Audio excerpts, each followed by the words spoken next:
Right. Thank you for coming to today's briefing session. Appreciate your time. I've gone through and put together a work-based learning pathway for you, which will cover off the next 12 weeks of training. I've printed you a copy that you can go through and follow. I'm just going to go item by item and just discuss what we need to go through, and just let me know if you need any assistance with any of it. So, Bob, congratulations. Oh, thank you. Team leadership role, that's great news for the Country Hospital. Yeah. I know that there's a bit of or a lack of confidence around some computer issues for you, so we'll make sure that we cover that off and that you're very comfortable with the computer system by the end of the session. Obviously, your supervisor Malcolm is very supportive of you not only being a team leader but also undertaking this training, so he will be there to assist you as well, should you have any issues along the way. My name is Kim, and I'll be the trainer and assessor. Okay. And today is the 25th of April. The training doesn't start for another month. It's scheduled to start on the 24th of May. Yep. It'll go to the 14th of August, which is 12 weeks in total. Yep. And that will be divided up into a 6-week training program. Then there'll be 2 weeks of revision. And then we'll have a 4-week assessment period where you can take your time to do your assessments, and I will be available online by email, phone call, or anything like that in that time. So the purpose of this work-based learning pathway is to upskill you and prepare you for the leadership role that you're undertaking in grounds and maintenance. We've broken this down into 4 main objectives, and these are the tasks that you'll need to be able to undertake on a daily basis as the team leader. So the first objective is that you'll have to demonstrate and define the process required to organise mandatory training and staff rosters. Obviously, you're in charge of a group of people now, so you'll be responsible for organising their training, making sure that they undertake it. And you'll also be in charge of organising the roster, so when they work. That's your task. The second learning objective is that you will be required to organise, facilitate and record staff meetings. And you'll be asked to list the procedures in order to do this. The third learning objective is that you'll be required to record day-to-day events. So obviously you're the first point of contact for all of your staff members, so they will be coming to you with issues and events and queries and things, and it'll be your responsibility to record these things. So you'll need to do that for an assessment purpose. You'll need to do that over a course of a week. And the fourth learning objective is that you'll need to be able to prepare and generate team leader reports. So part of your role is to meet with your manager once a week and generate and prepare the report. So obviously the recording of day-to-day events, all of those things come into being able to prepare that report, and so it's pretty important that you can do that quite effectively. So what we'll do, like I said before, I do understand that you're a bit concerned around the use of computers, so we'll spend the first part of the week when we kick off looking at the Country Hospital's online system and looking at some basic digital literacy. So I'll be going through how the computer system works, where you save files and folders, how you create them, and we'll just go through some of the basics for digital literacy so that you're very confident and you're given the tools that you need to be able to perform your tasks effectively. There will be lots of opportunity for you to be able to practice using the online system, and of course I will do a number of demonstrations so that you can follow through. The Country Hospital, I'm not sure if you're aware, they have a standard online system training manual. So that's what we're going to be using in order to undertake this part of the training. So we'll always defer back to that. It will always be there for you to refer to. So mandatory training is another thing you need to be across.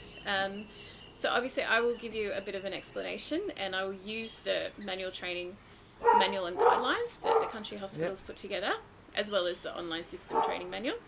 And so I'll give you an explanation around how to prepare a mandatory training schedule, how to organise it. We'll go through a flowchart and put together a flowchart of standard procedures. Yeah. And that's something that you can always then refer back to. Yeah. And it'll just be a step-by-step set of activities that you need and tasks that you need to undertake in order to get this mandatory training up and running. I will demonstrate a number of times, and then you'll be given lots of opportunities to practice preparing this mandatory training schedule, and you'll be using the online system. So within the training room, you'll be doing it with me, but on a Friday and every Friday, you'll be doing it in the workplace. Okay. And you'll have a mentor to support you. Yep. So I think that will be a really good time for you to actually look at how the work environment operates as well. Okay. Okay, so these things are really important. It will give you the skills and the knowledge that you need to be able to prepare a mandatory training schedule very effectively. So you're comfortable?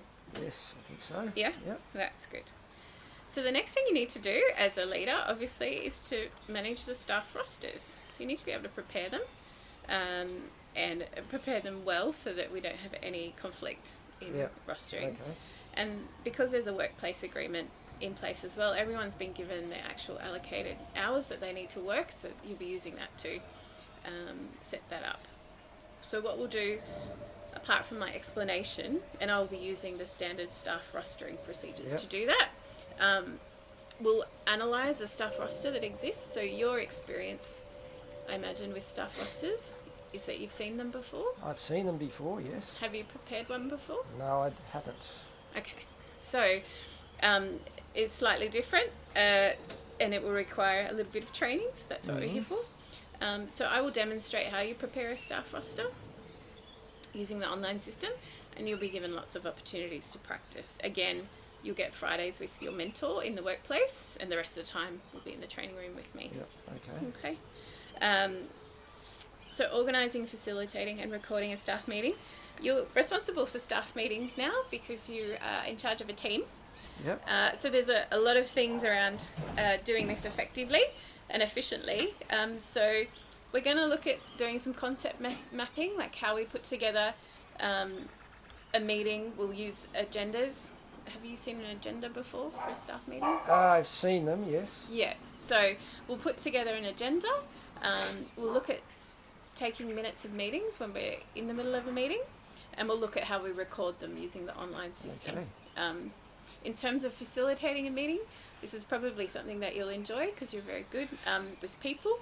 We'll be doing role plays and scenario-based activities in order to facilitate this meeting.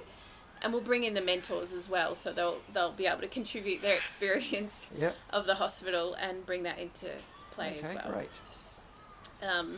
So again, undertaking all of these activities, including the concept mapping, which is, like I said, it will frame the whole organising, facilitating and recording staff meetings. It's really important that you undertake this work because it will then directly affect how you operate as a team leader. Okay. So the learning resources for that are the minutes of meeting. The country hospital has a standard template that we'll be using. They've also got a standard template for agenda setting, and we use the standard record keeping procedures and the online system. So you can see, like, for everything that we're doing, we always have to defer back to the online system. So we'll always have that manual with us that you'll be able to refer to. Right, okay. That's good.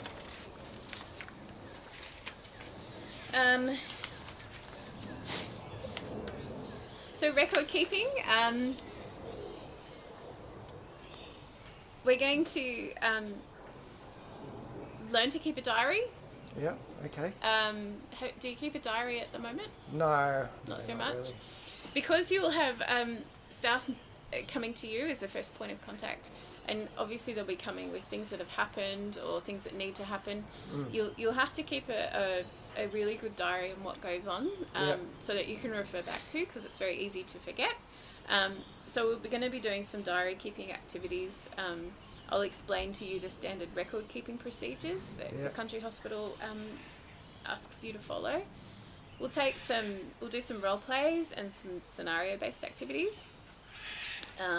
So that will be where your mentors come in and raise issues and things like that, and you'll have to learn how to first manage that as well as record that information appropriately, and learn to escalate when you need to escalate it up the chain. So we'll be doing that again in the training room, and then we'll be doing some record keeping procedures in the workplace with the mentor. Okay. Again, it's really critical that you learn to do this because part of your team leader role is dealing with people, which you are good at, but it's really important to keep records of all of these things as well. And the last learning objective we spoke about is preparing and generating reports. So you will need to meet with your staff manager on a weekly basis now. And in doing that, you'll also need to submit a report to him, and there's certain requirements